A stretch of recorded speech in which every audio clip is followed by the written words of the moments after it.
Carlton Mills is with Pillar to Post. And because I get nervous and I don't want to try to remember things because everything goes out of my brain when I stand up here, I'm going to read just a little bit about Carlton so you get to know him. So it says that the Mills team is a family-owned and operated, highly motivated, multi-inspector team, and they're based out of Junction City. They strive to give agents and their clients peace of mind and an outstanding customer service through fast and easy booking, same-day printed and emailed reports, and a host of added service options. Their territory covers a wide array of communities, stretching all the way from Salem to Roseburg and from Sweet Home to Florence and other nearby coastal towns. They're always available for follow-up phone calls and are committed to client satisfaction. Outside of work, all their inspectors have families and are deeply involved in the community through coaching, teaching, local theater, service projects, and church participation. One other factor that binds this team together in a unique and powerful way is that their inspectors' beard game. Show off beard, yes. Which is ever growing and shows no signs of slowing. So for more information on home inspections, when you guys have a buyer and you get under contract, Carlton is ready to go. During the break, you guys visit our sponsors. And then I also have Matthew Hansen. Right? A lot of you guys may know Matthew. Matthew's been in the industry for 15 years? Is that right? 15 years, you guys. He is, no pun intended, sharp. Yeah. He's been working professionally with realtors and loan officers, helping them keep top of mind with their clients and VIPs since 2006, utilizing useful gifts of lifetime quality made right here in the USA. He is the Pacific Northwest Sales Director for Sharp Retention and the top sales team in America for Cutco Closing Gifts.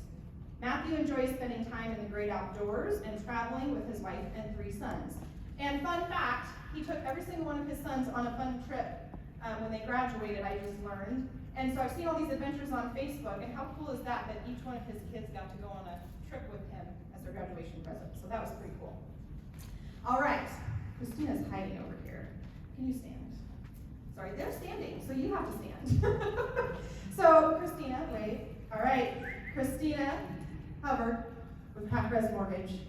She is the branch manager, the senior mortgage advisor, and a certified mortgage advisor. PacRez is a company that you can feel good doing business with. They're recognized throughout the Northwest for outstanding client service, and she's proud to be their Albany branch manager and one of their senior mortgage advisors.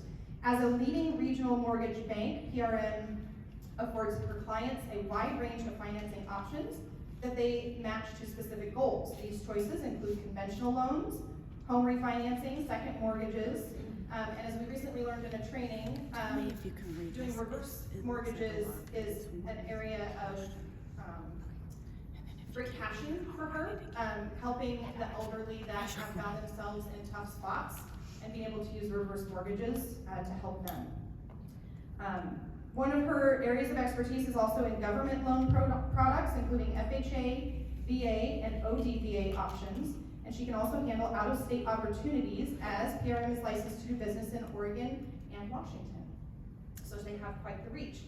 Christina, I have known literally since the day we met in Costco and said, how do we not know each other? How are we not friends? Like 15 years ago. How are we not friends? Yeah. So, and now she's one of my very best friends. So, thank you for being one of our sponsors today. All right, so now we're going to get right to this. We've got some great speakers. Are you guys ready for speakers? Yeah. Wait, let me ask them. Are you ready for speakers? Yeah. Okay. I thought you might be. Okay, so very first speaker I'm going to introduce up on the panel here is Luis Garibay. Please tell me I pronounced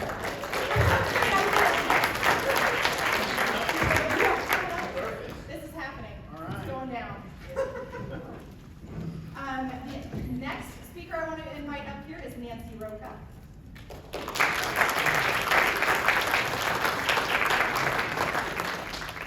And the third panelist I'm going to be inviting up here is Chad Harvey. All right, I'm going to tell you a little bit about these guys, because this is now where I get to embarrass them. But it's okay, because I don't know too much. I really like some dirt I can share on you guys I'll yet. embarrass So myself. I know. So Luis is the principal broker and owner of the Garibay Group with Bold Realty. And it says that he understands buying or selling a home is more than just a transaction. It's a life-changing experience, and that's why he's dedicated to providing exceptional, personalized service for all of his clients. He's lived here in the Willamette Valley nearly all of his life, and he couldn't imagine a better place to call home. And he also has 3 young boys and a wife at home. In addition to working in direct customer service sales for over 15 years, he also served in the Oregon Army National Guard. Can we please give him a round of applause for that? Resulting in extensive knowledge preparing and negotiating contracts, and the ability to easily adapt to every client's needs within the ever-changing market. So how many years is it? 15 you've been in real estate? No. How many years? It's a little over 6 now. 6 years in real estate. And how many transactions would you say roughly you do in a given year? I closed 42 last year. 42, okay. All right, Nancy Roca. Nancy is a realtor with HomeSmart. She is a mom, a wife, a realtor, and she grew up on a farm just in Turner, Oregon. She also has 6 siblings. Did you have to fight your siblings for food? No. There's 4 girls in a row, boy. and we'd always like steal each other's clothes. So Oh, that was we were fighting over clothes. Yeah. Okay. She started real estate when she was 24. She looks 24 now. So she's been extremely passionate about helping people find their homes and investment properties, and she also speaks fluent Spanish. And how many roughly transactions do you do in a given year?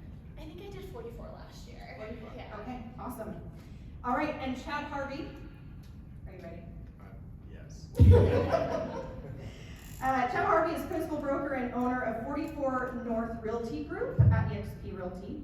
He's been selling real estate since late 2013, and 3 years later he opened his own brokerage where he regularly closed between $20 and $30 million annually while overseeing day-to-day operations. His company was founded on one simple idea: clients first, always. In 2021, he moved his brokerage to eXp, where he's now the team lead of 44 North Realty, where he will close nearly $150 million in volume this year. While he's enjoyed success in his real estate career, he is most thankful for the opportunity it has provided him to invest in the community, has supported and worked with a number of nonprofits over the years, including Salem Leadership Foundation, Salem Angels, Capital Football Club, Girls on the Run, and Oregon Realtors, and more. When he is not changing the world one real estate transaction at a time, you will find him hanging out with his wife and their 3 daughters, enjoying traveling, sporting events, and supporting local businesses and nonprofits. Chad, I know I mentioned in here volume. Roughly how many transactions would you say you do in a year? I'm the small fry here, so I think last year I did about 35, 36. 35, 36. Okay. Yeah. While you're running. Yeah, I mean, the rest of our agents make me look pretty good. I love it. They do it for themselves. I love it. So this is, we're gonna have this panel in 2 parts. We'll be doing this panel for a while, and then we'll have a break, and then we will head into a second panel with Sherry Gregory and Brindley Tucker, and they'll be the second half of this. So what I'm gonna start out with is just asking you guys some questions, and then we're gonna go a little organically into this, but I'm just gonna get us going with one question. And actually, I'm gonna hand you guys some microphones, and you might have to share. I've got 2 microphones, so one of you is gonna have to pass these back. What is your? I know. There we go. You know each other for 5 minutes. All right, my first question for you guys is, what does a normal week for you look like? What does your schedule look like in a week? And I'm just gonna start right here and start with Luis. Wow. So we were actually just talking about this beforehand, and my normal week is, I wouldn't say, I don't know, time blocking, right? You guys probably hear about that all the time, and I guess per se, in a way, I don't really time block like you would traditionally hear. You hear all these people, hey, from 8 to 10, I'm gonna call these people, from 10:15 to noon, I'm gonna do this, then I'm gonna go take lunch. It's not how I work. I kind of work whenever I need to work. You'll still find me 12, 1, 2 o'clock in the morning, sometimes being up, doing paperwork, reviewing things, writing offers, doing whatever I've got to do, right? So I'll get up. I know for one thing is I always devote the mornings to my kids, so get them up, get them ready for school, make them breakfast, see them off to school. When they were younger, I'd take them to the bus. That was just my special time with them. And then I'd go to the gym, and then I'd start working. And in the meantime, during that, I would answer emails, that kind of stuff.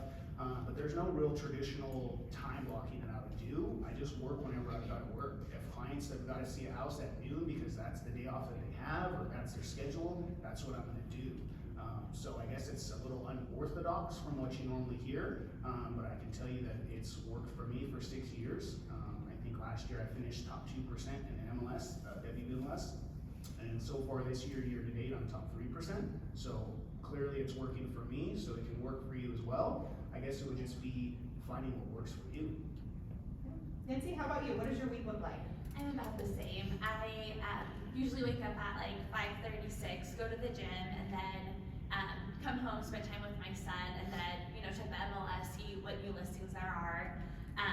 But I also work until 7, 8, 9 p.m. I remember during the summer I'd be showing clients homes until 8, 8:30. But yeah, pretty different than the standard time blocking that you hear. So I'm usually up about 4 a.m., kind of start my workout, and then about 5:15 is when I start prospecting. I'm totally kidding. So I think it's super important that, like, how refreshing is it? Because I mean, how many of you read the 4-Hour Workweek? Anybody read that book? That book pissed me off because that's just not real life, right? And the time blocking is an incredibly important thing. I do time block a little bit, and so. But I just think that sometimes we think there's got to be this like perfect little way that we put everything together in order to be successful in our business. So the bottom line is that our lives are all a little bit different. I have 3 daughters. My oldest is turning 14 tomorrow. My youngest is 9, and then the middle child I always forget. I think she's maybe 11. But they all play soccer out of Portland, and I live in Salem, which means every single day, me typically, sometimes my wife, but generally me, because I'm the one that encouraged them to do this, and driving them up to Portland, right? So my days can be a little bit unorthodox. So how I generally start, I try to get every morning, I start with email, every single morning. So I wanna make sure that if anything came in, when I stopped paying attention at about 6:30 or 7 the night before, or anything that has kind of come in throughout the night and the morning, that I kind of get all that stuff cleared out and taken care of in the very beginning. So up until about noon every day, my goal is to make sure that I've just cleaned things out from the day before, from a couple of days before, that I'm kind of dealing with stuff that I know has kind of been on my radar. And then, to be honest, noon after, this is real estate. And so sometimes it can be pretty chaotic. I try to time block. I have these great ideas, but my assistant will tell you I'm terrible at time blocking. The bottom line is just making sure that you're getting the things done that you need to have done, so that you have that flexibility to then take care of your clients and actually go make money. When I did a ton of time blocking and a ton of to-do lists, I was really good at checking the boxes, and I was pretty terrible at making money. And so I think that initially for me, it's just kind of what's worked. It's making sure that my mornings are incredibly effective, so that my afternoons can be a little bit more flexible. And as far as my week looks like, I mean, I'm in a car all the time, so that's pretty much how it works. Does anybody relate to being in a car all the time? He's not the only one, right? Okay, second question for you guys. Do you do specific lead generation, whether that's phone calls, whether that's open houses, door knocking, physicals expireds, you name it? Is there any specific lead generation that you do? Or target that you have? Wouldn't say there's anything specific for lead generation that I do. My business last year, 42 deals. I think 39 of those was Sphere and referral. So I'm pretty heavily Sphere and referral based, which I'm blessed for. So I don't really do anything like that. What I would say, I guess in a way, to just nurture that Sphere and make sure that I can continue that, I use a program called Send Out Cards. Not sure, has anybody heard of that before? Nobody? One? Maybe 2? Okay, so Send Out Cards has been huge for me. It's basically an online platform. You can go on, you can make customized personal cards. You can send gifts, all sorts of stuff to anybody that you want to. With that, I send for birthdays, anniversaries, home anniversaries. If they've got a job promotion and I see that on Facebook, I send them a card. If they get a new vehicle, I'll take the photo off of their Facebook and send that to them. on the card. Like, you name it, anything that I can possibly think is a good milestone in their life, I send them a card. I'll get people posting that card on their Facebook, tagging me, and then their whole database is seeing it that I'm just, nurturing that. So I would say, I guess that'd be the biggest thing that I've done in the last 6 years to help develop my business. Before Nancy starts, I want to build on that just a little bit, because I can tell you guys in the last week, I've seen 2 random people post on Facebook that I don't know them, but at least not personally, but I'm friends with them, and on Facebook, and they have both posted receiving cards like you're talking about, where a picture was pulled off of Facebook that they had posted. It was an event in their life, right? One of them had a family member pass away, and they had posted a picture of them with their family member. Well, this person had pulled the picture off, put it at the front of the card, and had sent it to them with a really nice note inside. And that was one of 2 posts that I saw this week where someone was thanking the person that sent it because it meant such a great deal to them. So I've been seeing that more and more, and I've been hearing about it being talked about quite a bit. And I think that personal touch right now when lives are crazy busy. Does anybody in here have a crazy busy life? A few of you? Okay. When we have a crazy busy life, having somebody reach out to you personally and show that they took the time to care about what was going on in your life. It's not real estate related, but it shows that you care about them. So I've been hearing that a lot, so I'm glad you brought that up. Let me just think about it, I guess, just real quick before we go on. 3,600, I think 3,640 as of this morning when I looked, active agents in WBMLS. Registered agents, 3,640. That's a lot, right? Just in WBMLS, that's not RMLS. So you gotta find a way to differentiate yourself. I mean, just for you guys here, when was the last time you received a card from a friend or family member? Never? I just heard that, right? So think about that. If you're able to just start implementing that to your database, how special that's going to be to them, and how that's just going to help take it to the next level. Because at the end of the day, it's not, unfortunately, real estate agents are getting a bad name, right? Oh, we're overpaid, we're this, we're that, we don't need them, FSBOs, all that kind of stuff, right? So you've got to find a way to build a deeper relationship with them in order for them to get rid of these negative images that they have of us, so that we can continue and we don't have these hurdles and we've got to jump all the time. I mean, you don't want to go to that listing appointment and still be like, well, can you do it for 4%? Right? So you just be able to build these relationships a lot better. And it's really helped for me. I mean, I love it, and to me, it honestly humbles me and makes me feel happy when somebody can reach out and be like, dude, thank you so much for that card. Like, you don't understand what's been going on in my life lately, and for you to take the time out and just send me that one little thing. I mean, the card, depending on what program you go, it could be free, a gift, it may cost $5 to $10. So $5 to $10, and you're changing somebody's life and probably going to get a referral out of it. Yeah. Nancy? Were you the one who sent out all the water when Salem was having? Yeah, he got tagged a bunch in that. There was like a water shortage or something. What was it? It was like bad water. Yeah, in Salem, when we had all the bad water a couple years ago, every single one of my clients, I went and bought a case of water and delivered it to all of them. And it was nothing to me. I was just natural thought, just go help people.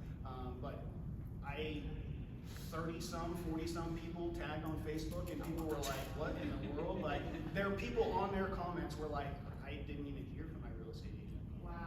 It wasn't even about the fact that I was trying to be like, oh, let me get business out of this. It was like, majority of my clients have kids, and they need to be able to drink water, and it was the summertime, so I'm like, here you go, here's some water. Yeah, and I think that's the main thing, is actually caring. So, like you were saying, that your business is built off of the client first, and then money second. And I think that you have to remember, this is their lives, this is their biggest purchase, this is their huge milestone that maybe they thought, hey, I'm never going to become a homeowner, and they're doing it, and it's so exciting. So I think remembering like their people. But I would say the way that I would prospect, when I first got started, I would do 2 open houses every weekend. So Saturday and Sunday, I was doing an open house, and I would try to do listings that just came on the market, so that you would get a lot of people through. But I haven't done open houses in a little while. So I would do open houses. I would call expireds, but it wasn't expireds that just came on the market. It was expireds from 3, 4, 5 years ago. And I would make sure, one, that they had equity, because most people did, and then I wouldn't call and say, hey, I noticed your home didn't sell, blah, blah, blah, blah, blah. But I'd say, hey, I saw that you tried selling your home March of 2017 and it wasn't successful. Can you tell me a little bit about your experience? And then that way you're really getting to know them and they're telling you, well, my family member died and I took it off the market because I just couldn't handle that at this moment. And I think it makes it more real that they're not just talking to a salesperson, they're talking to somebody who really is wanting to know why they weren't successful in selling their house. And then another thing that I would do that was really, that got me a lot of leads and a lot of listings was whenever I had a buyer who wanted to be in Sublimity in this price range, and they only wanted to be in that city, I would go through and look at things that sold within the last 3-4 years, and I would make sure that I didn't sell again or whatever, and I would call them and I would say, hi, my name is Nancy, I'm with whatever brokerage, I think I was with Berkshire at the time.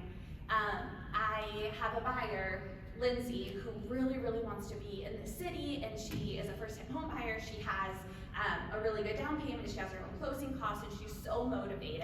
Have you ever thought about selling? And you'd be surprised how many people would say yes, or oh my gosh, I can totally relate that why she would want to be in this town, because the school district is great, we love our neighbors. My neighbor down the street, they just had their 3rd kid and they might be thinking about selling. So it was like just adding people to your database. And sometimes those people didn't sell for 3 or 4 years, but they did become listings down the road. So that's how I prospected a lot. And then whenever I got a new listing, I would boost it on Facebook. I don't know if you guys have ever done that, but I would do a very like generic post, because obviously people can go on Google and find it if you put the address. So I would just put 3-bedroom, 2-bath home in Salem, Oregon, this many square feet, whatever, and then people would reach out, and I got a lot of leads that way, and some of those I'm still nurturing, years later, but I've gotten a lot of traction with that, yeah. So 2 things that you said that I want to kind of circle back to is, number 1, how many of you feel like real estate is super easy? Just selling a home, helping someone buy a home, how many of you feel like it's easy? Okay. And how many of you think you have to be creative in this business? Yeah.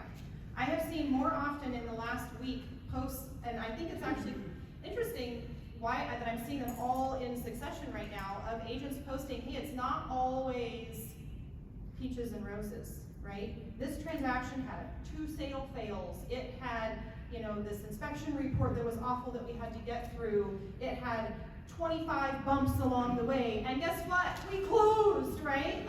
And they're super proud of that, as they should be. But the thing I want to bring up is that when Nancy's talking about, she's going outside of the box, right? She's calling expireds 3 and 4 years ago. How many people in here can say that they've gone and pulled up that data and started calling those people? Now, I realize we've been in a crazy market for 2 years, and every house would sell that hit the market in 15 seconds. However, there are houses that expired that didn't sell for various reasons, like she talked about. This industry requires you to dig, right? This isn't going to be, it never has been, even in the last 2 years, I would argue, hasn't necessarily been this, where you're just sitting by the phone waiting for it to ring, right? And the last 2 years have been nuts, don't get me wrong, and there has been times where the phone has just rang for people. But is that a skill set? Is it a skill set to just wait for the phone to ring? No, absolutely not. And so all ships float at high tide. So think about your guys' skill sets. She's in here digging and going after expired. She's doing 2 open houses every weekend when she's starting out, right? There is, I call it systematically based, but relationally enhanced. That's my tagline for it, right? You should have systems in your business that help you run efficiently, and yet you should be relationally enhanced. You should have those deep relationships with people. You should care about what's going on in the transaction for that person. And if you're not willing to dig, I think this industry is going to be very difficult. If you're not willing to think outside the box, get creative, and problem solve, right? There's a lot of problem solving that goes on in this industry, right? There is like no two transactions that are identical, I swear. So, anyway, thank you for bringing that up, I appreciate that. So, Chad, do you do anything for lead generation? Yeah, so I'll kind of be quick. I mean, I think, you know, at this point, I mean, I'm completely, I mean, almost entirely Sphere referral past client based when it comes to the transactions that I do personally. But early on, I absolutely paid for leads. I 100% paid for leads early on because I didn't have any business and I needed to make money. I had 3 kids. I had a wife that was like, hey, you know, I don't know, maybe make some money, dude.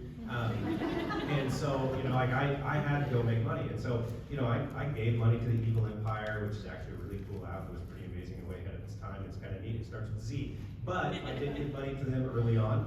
I paid Realtor.com. When Redfin came around, I ended up being one of their agents for a little bit. I have not paid for a lead. In fact, I have not paid for marketing in 4 years. And last year I did $30 million in volume.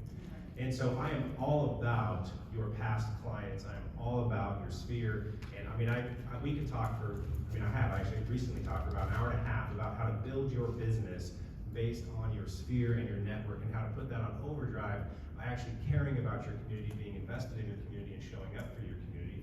Things like buying the water that I couldn't find. No, I'm just kidding. But like being there in those moments, okay? But here's the big thing that I learned kind of early on. It's really, really easy to chase all these different shiny objects for going and getting leads, right? And so there were times early on where I'd pay for this and it didn't quite work. So I'd pay for this and it didn't quite work, and I'd pay for it. And after a while, I'm like, I'm spending all this money, making no money, getting no leads, and spending about 3 weeks per thing that I'm paying for trying to make it work. So here's the big thing. If you choose to lead generate, invest in it and do it. Don't get distracted, don't go other directions, don't go, I've got this lead and I just can't convince them to work with me. You need to put work in. This is a job, this is a career, this is work. And yeah, in the last couple of years, I mean, there's some agents in here probably that have been licensed in the last 24 months. And I'm telling you, you have no idea what it can take. But it's an unbelievable industry. And so you want to be in it. So if you choose to do different lead generation, whether it's utilizing systems and platforms that come from your company, whether it's paying, you know, the Evil Empire, whether it is doing any of these things, just make sure that if you're doing it, that you're actually working it. Because most people, they want to throw money at something and suddenly have business. And everything you throw money at still requires you to work. And then make sure that if you're investing in it, that you're doing the work for it to be good, making a good investment and a good return on an investment. So let's keep going on this conversation around your Sphere, because it sounds to me like I'm hearing a lot of Sphere as the answer to your lead generation and where you put a lot of your focus. I heard recently, and I'm trying to remember where I heard it, actually I think it was from Randy, are you being a secret agent? Or are you showing up in your community, right? And you may not be a secret agent on purpose, but are you showing up and being out there? Are people seeing you? Are they seeing you out in your community? Are they seeing you on social media? Are they seeing you out at events? Are they seeing you at community events? I hate to use this word, don't shoot me for saying this. Are you being a politician? Are you out there kissing babies and shaking hands, right? Or are you a secret agent that's hiding back at home and not having very many conversations in a day, or not meeting new people, or you're not gonna be able to do that in this industry. You can't hide. If you're gonna be in this industry, you have to be out meeting new people. You have to be out talking to people. That's a large part of your career, a large part. So let's go deeper into Sphere. Do you guys systematically keep in touch with your Sphere? Yeah, so I'm gonna have Mike, so I'll start, I guess, on this one. So, I mean, 100%. So when I teach about kind of Sphere marketing and how to kind of like work in your marketing, I try to, you know, give people, you know, like a whole breadth of different things they should be doing. But in the end, I always tell them, just make sure that you reach out to one person every single day intentionally. Now, you should be reaching out to more than that. You should, right? But we start to get overwhelmed at 5, 10, 20, 30, 40, right? So one person every day should hear from you. And it doesn't have to be, hey, this is Chad again. I'm ready to sell your house. You ready to sell your house, right? It doesn't have to be that, right? Now, maybe it is, right? Now, maybe that is your line and it works. And if your name's not Chad, it's weird. But maybe that is your line, right? And actually, don't use the name Chad because it's the butt of like every joke these days. If you watch Netflix comedy specials, yeah, right? I mean, dude, it's hard. It's hard. Okay, but so for me, like that is one thing that I say. But so I have been since probably for the last 6 years, I reach out to 5 people every day, every single day. And sometimes it is absolutely a real estate thing. Most of the time, it's just, hey, been a while since we hung out, how are things going? Hey, I heard you guys were having a baby, that's super exciting. Hey, Braves won the World Series, and you're a Dodgers fan, that's right, go Braves. Like, it's just touching base with people, 5 people every single day. And it can be a text message, it can be a phone call, and I try to have a face-to-face meeting at least 3 times a week with somebody in my sphere. That doesn't get, I have a number of agents these days that are kind of in my group, and so I have face-to-face meetings with them, of course, but I don't really count them. I count them as human beings, but I don't really count them in what I'm trying to do here. I mean, like 3 face-to-face meetings with either current, past, or potential clients every single week. That's what I try to do. In fact, the secret agent side of things, you're not gonna really see me much on social media. Like on social media, and this is a classic do as I say, not as I do. It is an amazing tool. It is an incredible piece that should be a part of your arsenal for building your business. I'm terrible at it.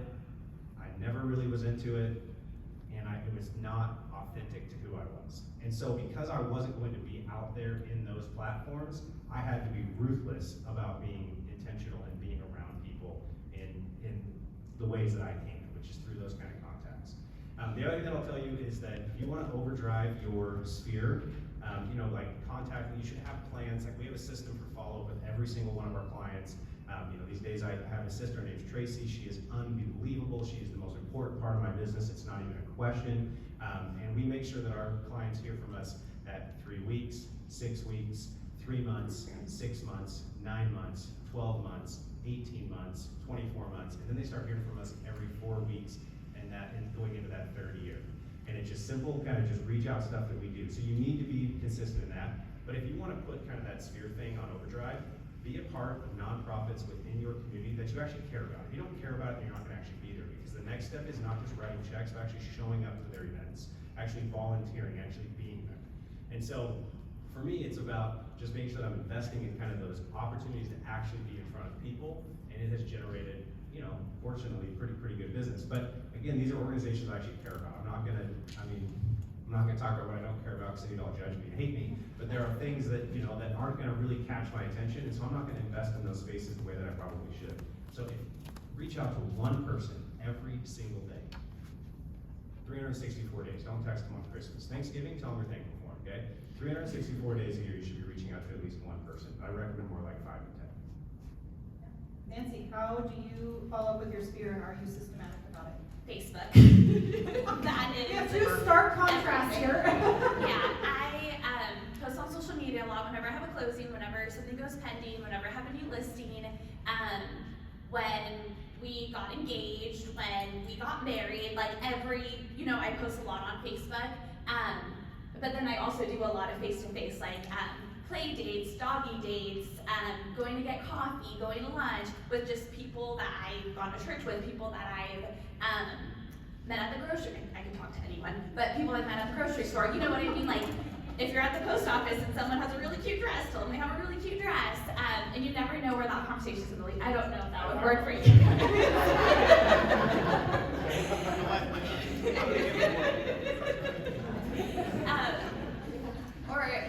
Just kind of wherever. You never know where you're going to meet somebody. And what's funny is I think we're invited to like 8 weddings this year.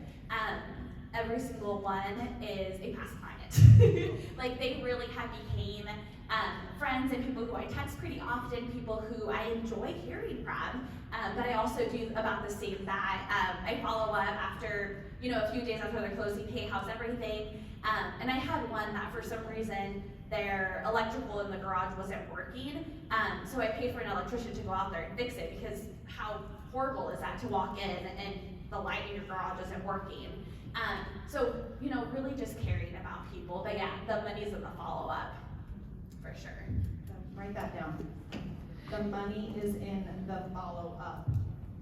You guys have all heard the statistics, right? About how many times you have to follow up. Have you guys heard the statistics? Okay, we're gonna share it. But I'm totally gonna go off memory, so I'm probably not gonna get the statistics right. So somebody jump in here and help me out if they know the actual numbers. But it's the amount of people that actually make a connection on the first call is like 2%.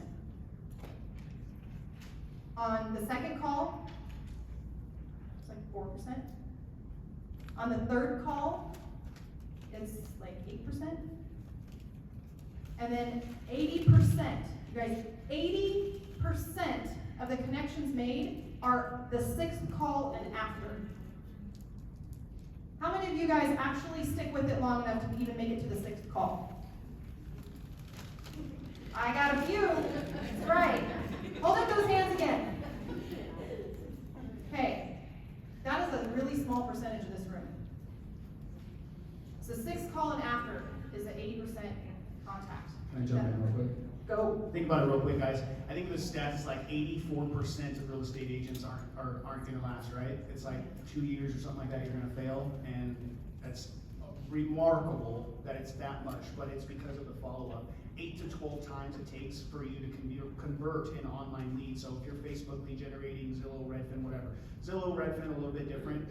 You're gonna see a little bit more instant buyers from those people, but if you're doing like say Facebook leads, 8 to 12 touches before you're really gonna be able to convert them into somebody, right? So if you're falling off before 6, you're not gonna convert them. You may become one of those 84% people that aren't gonna last, and it's because you're not being consistent. You can't always go for the low-hanging fruit.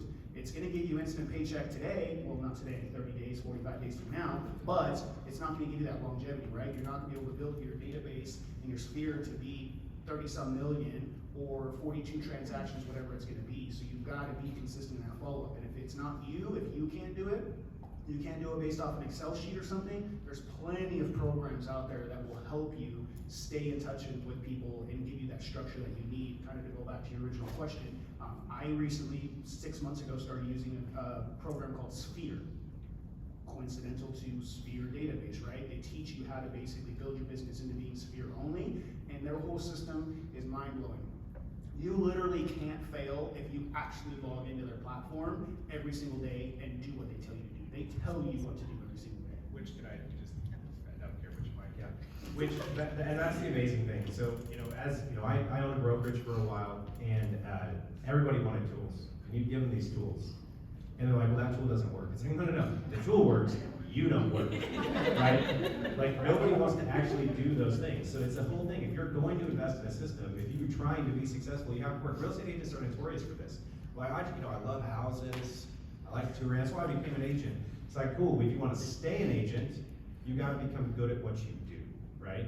And so, like, that's just a really good point. Like, you cannot fail if you do it. It's like, well, 84% of people don't do it, and that's a huge, huge piece. So. Which it's no surprising correlation that the amount of people that don't follow up to the sixth phone call is almost the same percentage of the people that fall out of this business after the first year or two. It's not a coincidence that those numbers, those statistics are almost identical, right? 84%, 90%, they're very close, and I don't think that's a coincidence. So. Since this is being recorded, my source is Luis. I'm not sure exactly if it's All right, I'm going to jump from the Sphere topic for a minute, and I want to take you guys back to your first year of real estate. What was one of the biggest mistakes you feel like you made your first year or two in real estate? All of a sudden, he's silent. I would say if I could go back and do it again, it would be being more intentional with structure and having systems in place. I told you earlier what my day looks like.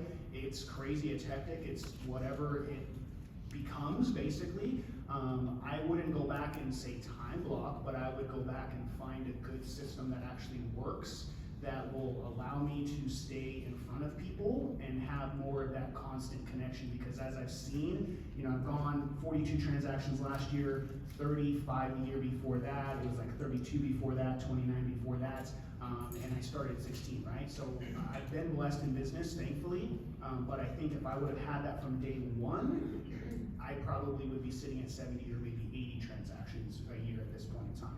And it's going that route now that I actually have those tools and systems. So I can go. I think that really early on, I wish I wouldn't have cared so much about rejection. I think that early on, like, I hated making those phone calls or sending those emails, not because it wasn't that I didn't get the business, it was that I got rejected, right? I hated being rejected. Now I'm really good at being rejected. There's actually 2 people on the stage that have recently rejected me.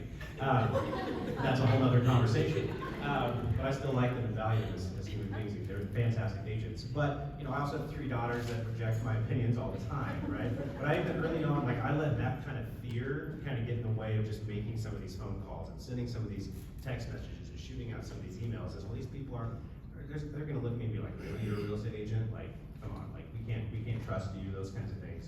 So I think early on, I just would have been like, you know, I don't really care. I mean, this person that I'm calling isn't doing anything for their life either, right? So, but I think kind of getting over that's a big deal, because these days, I mean, you know, if you've been working with buyers for the last 2 years, you've probably gotten pretty familiar with rejection for you and your buyers. But that is a part of the business, and we're going to be rejected pretty regularly. But we don't need every single person to say yes. But we don't make any phone calls. We may not get rejected, but we also won't build our business. How about you, Nancy? I would say I wouldn't have cared so much about. So my first year, I didn't close anything. My first transaction I closed was at 6 months. So I went 6 whole months without a paycheck, and I thought, man, this is not for me.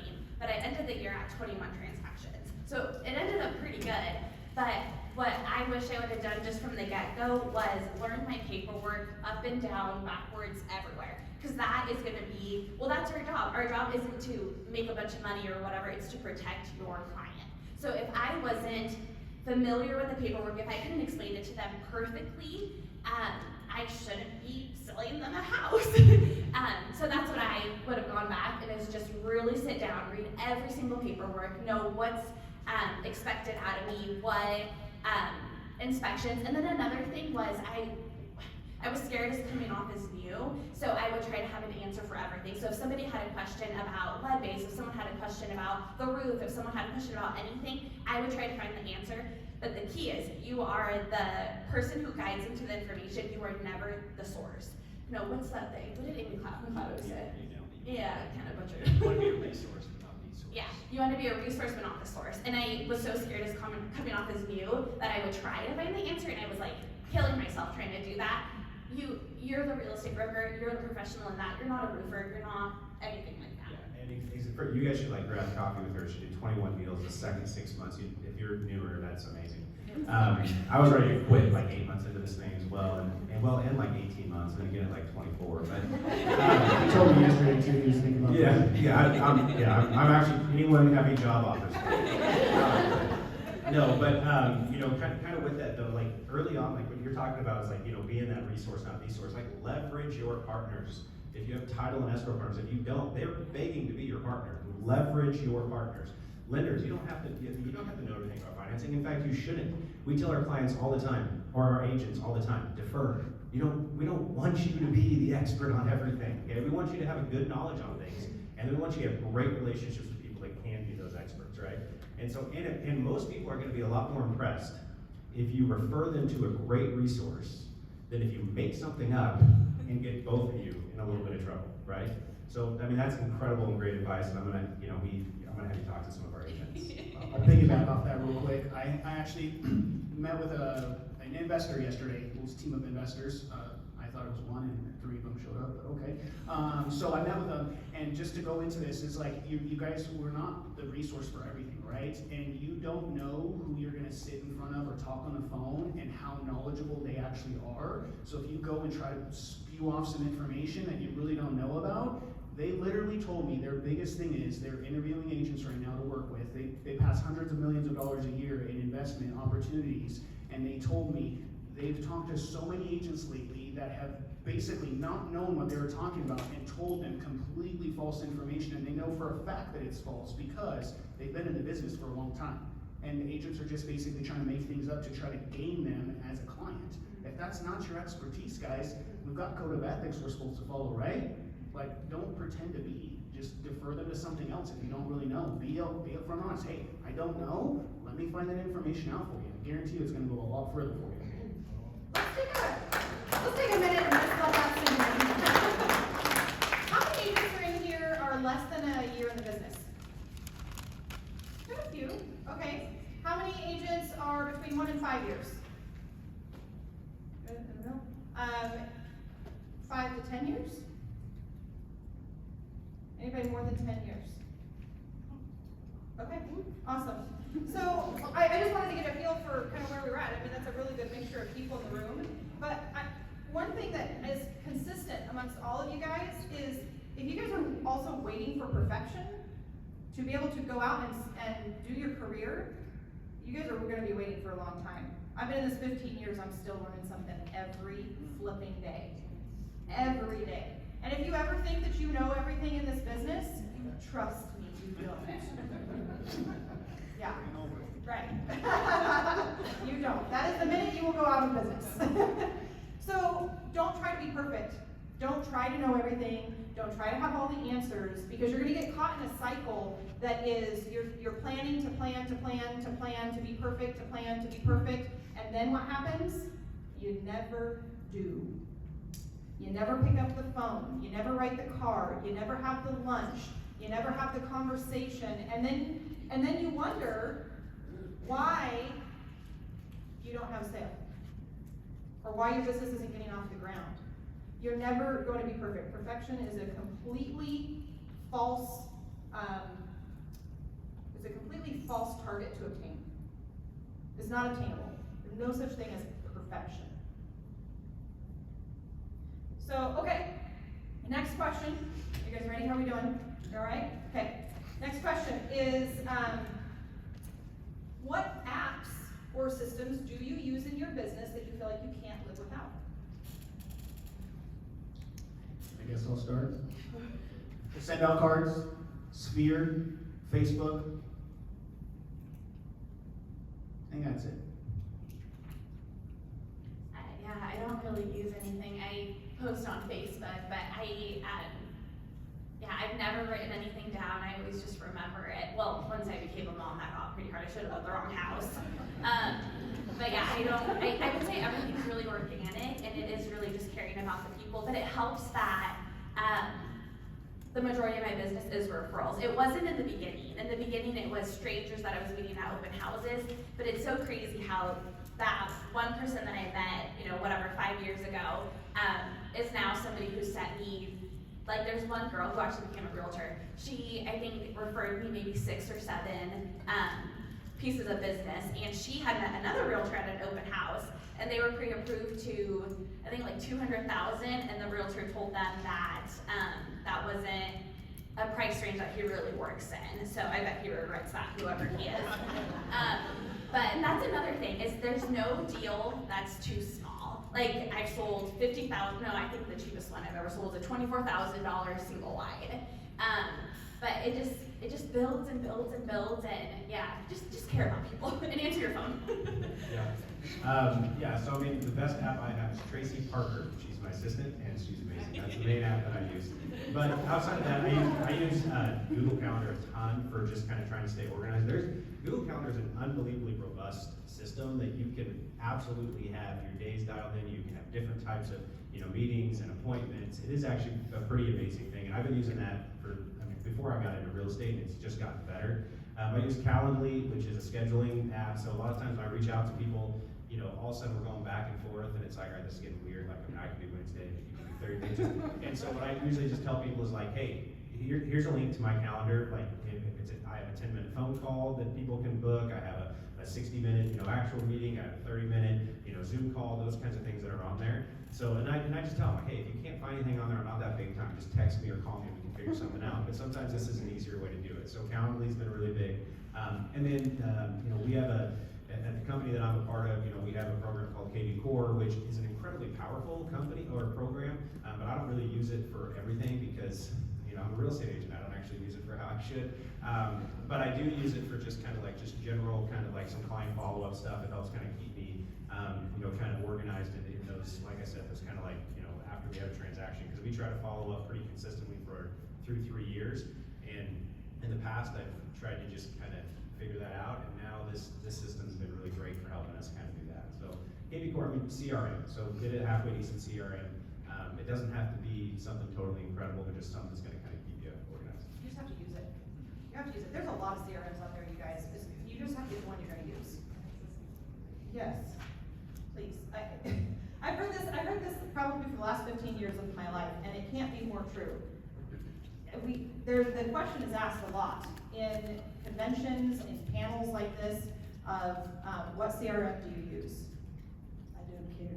Pick one that you're going to use on a daily basis. That's the good one. Or people will say, what's the best CRM to use? The one you use. Yep, I exactly. think I've entered my client's information into probably 25 different CRMs in the last 2 years. This is the one.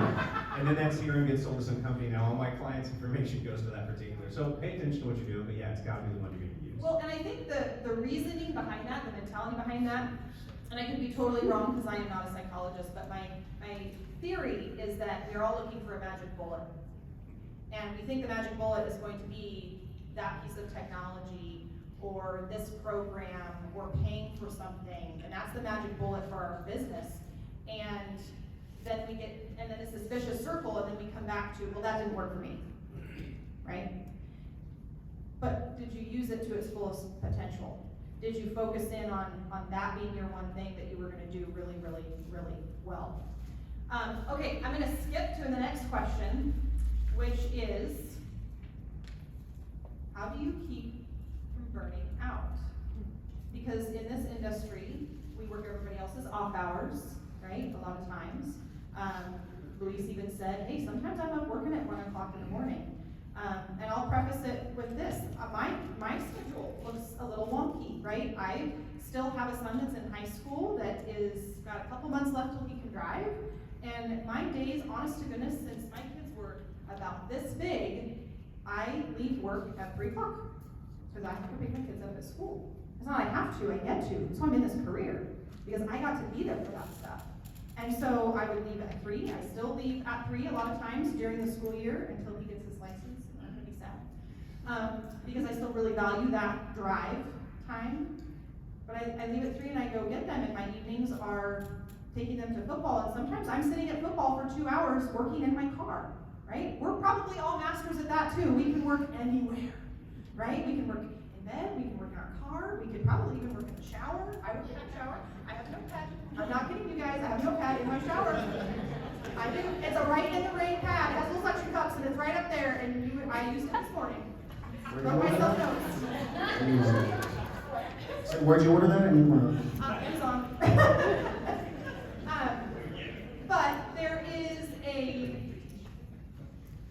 is a real burnout in our industry that can happen if you don't pay attention to that. So for you guys, how do you guys avoid burnout? We vacation a lot. 4 times a year, more than likely. Every 3 to 4 months, we try to go somewhere, do something. Because for me, it's mental health is huge, guys. I mean, it's not even just in our industry, it's just in general, right? So you've got to find a way to be able to check yourself out. Now that said, I still work on vacation. I'm still answering my phone calls, being the principal broker and owner of our company. I'm still having to talk with my agents, walk them through things, review documents, all that kind of stuff. And that's okay. I'm fine with that. My kids are fine with that. My wife is fine with that. She's now a licensed real estate agent too. But they know that I have to do that in order to afford us those situations, right? So we go to Disneyland a lot, I'm like, hey, I gotta go ride around real quick. They're fine. I go meet back up with them whenever, but we vacation a lot. And then the other thing is I would just say like daily, it's my kryptonite, TikTok. If I'm feeling a little bit stressed, I just check out for a little bit and I go watch TikTok. I mean, it sounds stupid, but that's what helps me, and that's what just, you know, you see some funny stuff, you see some cool stuff, you see some business things, and I'm like, oh geez, okay, what about that business? So it'll just, who knows, maybe it might spark a creative for you as well. So I do a little bit of that, maybe a lot of it of that every day. So I sold over 50 properties in 2020, and I was also pregnant with my son. So I think I closed, it was like 4 million in volume in December, and I delivered keys and then popped 2 days later. And that I just realized was a little, it was too much for me. And I learned to say no. I learned to refer things out. That, you know, maybe somebody who wasn't like a direct referral, that was like an online lead from Facebook or something, I learned, hey, this is kind of my max and I can't handle much more than that. And I think that's really important because if you are chasing the dollar, you're gonna really wear yourself out. And then I learned, so the year that I had lead, I referred probably about 5 buyers out because buyers were really tough then. I just referred them out and said, you know, I can't handle this right now. My husband was gone for the first 7 months of our son's life because he worked out of town. He would be back like once a week or 1 week out of the month, and it just was too much, and I was like, it's not worth, you know, trying to kill myself and be a mom and everything to get that money, you know. So I referred out, and then now I will block. Well, during dinner or during meals, we don't have our phones at the table, so that's like just, you know, one-on-one time. And then I will go outside without my phone several times a day for at least 30 minutes, 45 minutes, because there is no real emergencies in real estate. It can wait 30 minutes, 45 minutes that you can give somebody your wholehearted attention. And our baby doesn't go to daycare, so he's with me full time, so he does come to a lot of the appointments, and that works for me. It doesn't work for a lot of people, but I am a mom first and then a real estate broker second. So I think you have to really do, like, follow your heart and see what's important to you at this time of your life. And if it is chasing your career and being number one or whatever, that's awesome, but I think you have to be happy when you lay your head down to go to bed. Yep, I mean, 100%. I think that, you know, that's great stuff across the board. I mean, I'll just be honest. I don't avoid burnout. There's a lot of times where I just feel burned out. Like, I feel tired, and I feel like, man, I just don't know if I really want to freaking do one more transaction. You know, like, I'm not like, and so what I have learned to do is just to take inventory of kind of like where I'm at, and I take inventory. You know, for me, it's taking inventory with my wife and with my kids, and it's like, hey, what are our priorities? What are our goals? You know, we used to take a few vacations here and there. These days, my vacations are soccer trips. I mean, my oldest daughter in the next 5 months will be in San Diego twice, Houston once, Scottsdale twice, Salt Lake City once, Denver twice. Soccer trips, that's just my oldest. And my middle one is right behind her, right? And so, you know, like, those types of things kind of become the priority. But the biggest thing for me was just learning to, like, recognize, right, I'm kind of getting to this point, and then just trying to kind of take inventory and then making decisions based on those conversations.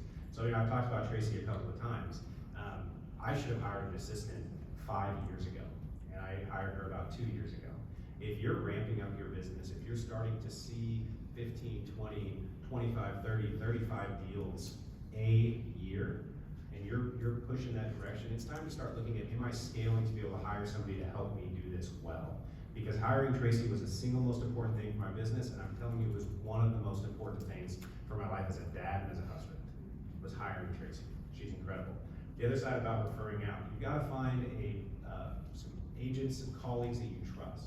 So I have somebody now that I can, you know, send buyers to that I don't even have to ask any questions at all. I know they're going to get taken care of. That wasn't the case the first time. I kind of rushed into a situation, had an agent, and it just didn't work out. This agent was great. She's still in business. She does a fantastic job, but how we worked was not, it wasn't very, it just didn't work. Let's put it that way.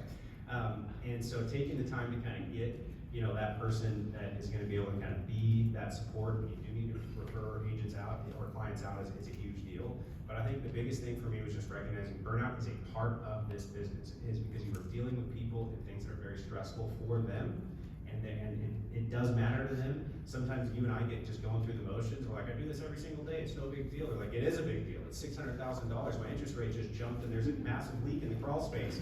No problem. Saw this last week, right? But it is our job to be the kind of even keel person. But yeah, the biggest thing is recognizing that burnout's there, taking inventory, and doing the things that you need to do to help make sure you can be successful and, you know, get a breather. And leaving your phone inside. I mean, listen, I know your clients say everything is an emergency. I've been doing this for 10 years. I've closed a few deals.